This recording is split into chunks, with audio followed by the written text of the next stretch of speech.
என் பேர் கார்த்திக். நான் திருப்பூர்லேருந்து வர்றேன். குரான் ஓதணும் ரொம்ப நாள் ஆசை. யூடியூப்பில் நிறைய பார்ப்பேன். அதில் எம்எஸ்கே சேவைக்குழு ஒரே நாளில் கற்றுக்கலாம் அப்படிங்கிற ஒரு பயிற்சி கிளாஸ் பார்த்தேன். அதில் காலையிலேருந்து வந்து நான் கற்றுக்கிட்டு ஆர்வத்தில் இருக்கேன். ஃபுல்லாக கற்றுக்குவேங்கிற நம்பிக்கையில் இருக்கேன். காலையிலேருந்து கற்றுக்கிட்டது இப்போ ஓதி காட்டுறேன்.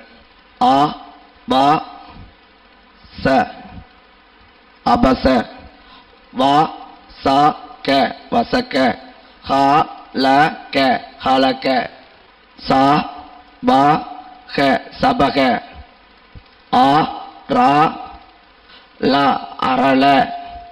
وَلَقَدْ يَسَّرْنَا الْقُرْآنَ لِلذِّكْرِ فَهَلْ مِن مُّدَّكِرٍ